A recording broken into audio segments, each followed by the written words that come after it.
Olha, no geral, eu acredito que a população brasileira tem um grande respeito e admiração pelas Forças Armadas. Em comparação com outros países, eu realmente não desconheço. Eu sei que, por exemplo, os norte-americanos respeitam e muito as suas Forças Armadas.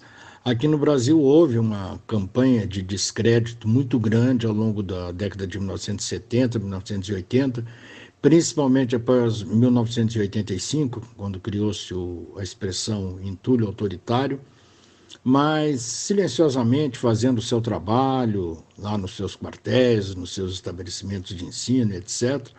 Os militares, sem fazer nenhuma campanha, nada, eles foram readquirindo, recuperando essa admiração de parte da população, porque da maior parte eles nunca haviam perdido, né? Porque realmente são instituições sérias, onde se trabalha a sério, onde se pensa o Brasil, né? Tem uma carreira estruturada, né? Nenhum deputado pode chegar e indicar lá para o ministro da Defesa: eu tenho aqui um correligionário, quero que o senhor nomeie ele coronel-comandante do batalhão lá da minha cidade. Não existe isso, né? Então, tudo isso faz com que eles tenham bastante reconhecimento e, principalmente, respeito por parte da população. Durante muitos anos, os militares realmente eles vinham perdendo a batalha da comunicação. Durante a época dos governos militares, que havia militares no governo, mas a imensa maioria, 98% dos militares, continuavam trabalhando nas suas atividades normais dentro das Forças Armadas. E com essas denúncias de tortura, de gorilas, etc., houve uma perda. E a partir lá da década de 1970, os militares começaram aos poucos a se preocupar com o aspecto da comunicação social, mas de uma forma semi-profissional. Depois que começaram a criar o quadro complementar de oficiais, onde foram recrutados profissionais já formados nas diversas profissões nas universidades, que depois prestavam concurso para ingressar no Exército, faziam um curso complementar para se tornarem oficiais, a gente vê que a comunicação social nas três Forças Armadas melhorou muito de qualidade profissional. Hoje nós vemos, por exemplo, o comandante do Exército, ele tem um programa regular de vídeo que é veiculado na internet, onde o comandante responde. Então são profissionais de comunicação social, oficiais do Exército, da área de comunicação, que produzem e editam esses programas, onde são levadas perguntas vindas de todos os cantos do Brasil, de integrantes das Forças Armadas, de quaisquer graduação, quaisquer patentes, e o comandante do Exército, General Vilas Boas, pessoalmente responde, né? E a gente tem visto muita melhoria. Agora, os veículos de comunicação, os jornais, as emissoras de TV, sonegam essas informações. É muito raro. Nós temos um caso raro na área de esportes da TV Globo, de vez em quando. Tem um jornalista lá, o Regis Resling. Nós temos, como eu vejo a decadência da educação, eu vejo como uma tragédia terrível, né? É decadência em todos os aspectos, desde a educação básica, lá do fundamental, com essas políticas de não reprovar as crianças. Nós estamos criando gerações de pessoas que chegam na idade adulta sem saber lidar com a frustração, sem saber lidar com a adversidade, né? Atualmente eu tenho uma empresa na área de educação e tenho presenciado isso. É um horror o que ocorre nas escolas. E isso continua, né, no nível médio, com a verdadeira doutrinação e lavagem cerebral que é feita com as crianças. Por isso aquela briga da obrigatoriedade das disciplinas de filosofia e sociologia no ensino médio e etc., que é justamente para fazer essa pregação. E vai desembocar na universidade, a Universidade Pública Brasileira, com as raríssimas exceções de praxe, estão se tornando uma verdadeira tragédia, é um horror, né? Nós temos, como eu disse, as exceções de praxe, algumas ilhas de excelência, como o INPA, né, Instituto de Matemática, no Rio de Janeiro, e as instituições de ensino militares, que são objetos da próxima pergunta. Mas, no geral, realmente é uma tragédia. A única notícia boa nisso aí é que parece que a população se deu conta disso. As pessoas se deram conta de que um ensino de qualidade é algo indispensável, é gênero de primeira necessidade. mas eu avalio realmente como uma verdadeira tragédia. O grande diferencial dos estabelecimentos de ensino militar é a disciplina, é a organização e a disciplina. Eu posso falar muito bem disso porque eu fui aluno de escolas militares, né? E as coisas são muito levadas a sério. Os professores são avaliados lá. O professor não tem, eu me lembro quando aí fora, quando se falou em avaliar professor, e a liberdade de cátedra, assim, não, são avaliados, são avaliados inclusive por intermédio dos resultados obtidos pelos seus alunos. O sistema colégio militar, né, o colégio militar, os colégios militares do Exército foram criados em 1889, no Colégio Militar do Rio de Janeiro, para atender os órfãos da Guerra do Paraguai, e se estendeu hoje, nós temos diversos colégios militares, eles se tornaram um paradigma, porque os resultados estão aí no Enem, nos vestibulares para as melhores universidades, né? Muita gente ainda acha que o colégio militar é para preparar para a carreira militar. Não, não é, não. Lógico que desperta muitas vocações, mas a imensa maioria dos alunos do colégio militar vão para profissões. E o interessante é de que, alguns anos para cá, em diversos estados, as polícias militares e os corpos de bombeiros militares resolveram seguir o exemplo e adaptar o modelo do sistema dos colégios militares. Então, nós temos diversos estados hoje, como o Amazonas, Goiás, Minas Gerais, o próprio Distrito Federal, com estabelecimentos de ensino vinculados às suas polícias militares ou aos seus corpos de bombeiros militares, que também estão se tornando centros de excelência. Interessante que em alguns estados, como no Amazonas, eles escolhem justamente áreas problemas, onde os jovens estão expostos a muitos problemas, onde há muita delinquência juvenil, para implantar essas escolas. E os resultados eles surgem em curtíssimo prazo. Por quê? Por causa do sistema de disciplina. O jovem gosta de disciplina, né?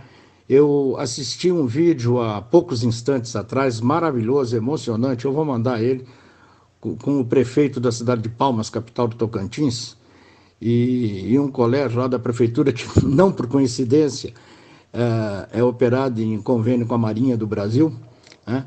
A gente vê o prefeito emocionado, quase ia às lágrimas em função disso aí, tá? Eu vou continuar no próximo áudio. Já o desdobramento ainda da pergunta número 4, né? O que eu proponho para que a excelência de ensino seja retornada no Brasil? Isso é uma resposta difícil. Aliás, não tem uma solução, né? Não tem uma medida, são muitas e muitas. Agora, eu tinha um amigo meu que tinha um ditado que eu gostava muito, dizia assim: o ótimo é inimigo do bom, né? Uma medida ou outra, aí vai alguém dizer, não adianta. Não adianta, né? Nenhuma delas, nunca, jamais, em lugar nenhum do mundo, nem na Finlândia, vai ter uma medida que ela sozinha vai resolver todo o problema. Então, nós podemos e devemos, né, ir fazendo aos poucos. Nós podemos seguir o exemplo de algumas coisas, já que nós referimos que as escolas militares são centros de excelência e têm mostrado esse resultado, algumas das suas propostas. Uma delas é a organização, é o apreço à disciplina, a autoridade do professor dentro da sala de aula, a cobrança da disciplina, né? E que os professores sejam também submetidos à avaliação, né? Que sejam cobrados também, né? E um certo profissionalismo, que, por exemplo, que o posto de diretor de uma escola seja uma promoção mediante um concurso interno entre os professores, não seja nem eleição, nem indicação política. Porque eleição de diretor de escola e eleição de reitor de universidade, cá para nós, é o fim da picada, né? Como é que esse diretor vai exercer a autoridade dele se ele depende do voto, né? Então, a escola pública do Brasil, todo início de ano letivo é greve e não sei mais o quê, porque a coisa está totalmente desorganizada, é falta de autoridade, falta de organização e de respeito. Então, é interessante até, se vocês puderem, ir ao Colégio Militar e ver como é que funciona a estrutura da seção técnica. Todo colégio militar tem uma seção técnica de ensino, né? Onde tudo ali é avaliado, as provas elas seguem determinados modelos, E ali não tem essa história de não reprovar, de não reprimir, para não deixar frustrado. Não, o aluno ele é cobrado a obter resultados desde o início, né? Eu entrei no Colégio Militar do Rio de Janeiro, mediante um concurso público dificílimo, tinha 3.500 candidatos para 200 vagas, eu tinha 10 anos de idade. E desde o primeiro dia lá no colégio nós éramos cobrados, e eu tenho certeza que aquela formação, ela influencia na minha vida até hoje. O ano passado, eu tive a felicidade, nós conseguimos reunir mais de 200 colegas para comemorar o cinquentenário de formatura da nossa turma. Até hoje nós somos unidos, né? Nosso grupo tem de tudo, tem advogado, tem médico, tem economista, tem promotor, tem juiz, tem diplomata, tem militares, e todos nós temos em comum o amor que nós temos àquele local onde nós passamos a nossa adolescência. Isso não é de graça, é alguma coisa que a instituição tem que causa isso aí tudo, né? Mas então o que diferencia mesmo é esse sistema de organização e o compromisso, né? Nenhum professor entra ali para fazer militância nem nada. Ele é cobrado, ele é da mesma maneira que os alunos são muito cobrados, os professores também o são. Olha, sobre a desvalorização do patriotismo, eu tenho uma certa preocupação. Né, acho que eu sou um grande defensor das manifestações patrióticas e das ações ditadas pelo patriotismo. Só que, relembrando que o nacionalismo ele pode ser uma armadilha. Né? Não me lembro quem foi, alguém muito importante, que disse uma vez que o nacionalismo é o último refúgio dos canalhas. Não quer dizer que os nacionalistas sejam canalhas, não é isso. É que os canalhas vão se refugiar no nacionalismo. Então a gente tem que tomar cuidado. Eu me lembro de uma época que proselitismo político no Brasil, nós somos nacionalistas contra a espoliação internacional, ao imperialismo, as perdas. Tinha um político famoso, meu conterrâneo, que vivia falando das perdas internacionais, com um nacionalismo exacerbado na economia, por exemplo, que não levava a nada. Agora, os valores cívicos, os valores da história da nação, isso é importante. E é muito triste o que a gente viu acontecer aqui no Brasil, em que, por exemplo, um episódio importantíssimo da nossa história, a Guerra do Paraguai, a Guerra da Tríplice Aliança, criou-se uma narrativa distorcida, baseada em horrores. Parecia que o Paraguai era uma Suíça latino-americana e nós, os malvados, somos lá e massacramos, quando a história é completamente diferente, né? Um autor aí de Brasília mesmo lançou um livro que é praticamente a obra definitiva sobre a Guerra do Paraguai, chama-se Maldita Guerra, e ali ele desmonta todos esses mitos, né? Então, isso é uma coisa preocupante. Enquanto nos países mais civilizados do mundo, as cédulas de dinheiro têm um retrato dos grandes líderes nacionais, né? Então a gente vê lá Benjamin Franklin, George Washington. Aqui no Brasil agora são bichinhos. É onça, é papagaio, é arara, capivara, sei lá mais o que, né? Houve isso aí, foi um trabalho planejado de acabar, né? No Brasil não se comemora a abolição da escravatura, que foi um ato concreto, efetivo, e se comemora lá um dia de consciência negra lá de um sujeito lá, o tal de Zumbi, que tinha escravos, né? E que eles estavam lá, era uma luta bonita lá dos Palmares. Eu não acho que seja, né, seja uma coisa ruim, mas eles estavam lutando pela liberdade deles, não tinha nada de consciência negra naquilo. Então há um esforço de desconstrução muito grande. Então a retomada dos valores cívicos, do culto à história, aquilo que foi construído, é uma coisa muito importante, tá? Eu vou continuar depois. Há o problema da civilização, ataque aos valores da civilização, né? Começando pela família, né? Então a gente vê aí no mundo inteiro essa desconstrução da família, essas campanhas pró-aborto, e contra os valores da nossa civilização, que nós chamamos de civilização ocidental, né, de matriz judaico-cristã. Realmente existe um trabalho muito grande em em termos globais, planejado, premeditado, muito bem articulado, né, de desmonte, né, qual a expectativa para a resolução dessa crise. Eu, sinceramente, eu não sei, eu acho que um dos caminhos para a solução é esse, é o esclarecimento, é o discernimento, é a disseminação desses esclarecimentos, a propagação das boas ideias, a denúncia dessa, dessa articulação que existe para destruir os valores e a defesa dos valores. Isso se dá no campo da política também, né? Por exemplo, esse ano nós teremos eleições no Brasil, então é importante que as pessoas, nos países chamados primeiro mundo, isso já acontece muito, as pessoas levam em conta o posicionamento dos diversos candidatos a cargos públicos frente a essas questões. E eu acho que nós devemos fazer isso também aqui. Então nós vamos ter eleições daqui a 2 meses, 3 meses, né? É uma boa oportunidade. Por quê? Porque essas pessoas vão ter influência na decisão sobre as políticas de estudantis, etc. São pessoas que aparecerão, são formadores de opinião, etc. Né?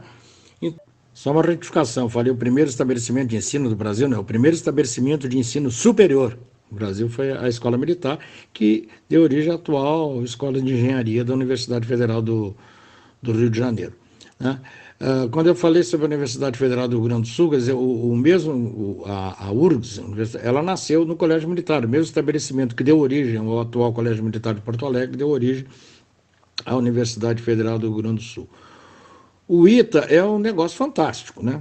Eu me lembro do meu tempo de colégio, quando eu estava no curso científico, que hoje corresponde ao ensino médio, todo mundo queria fazer vestibular para o ITA ou para o IME, que era o mais difícil do Brasil, era só os gêniozinhos que passavam.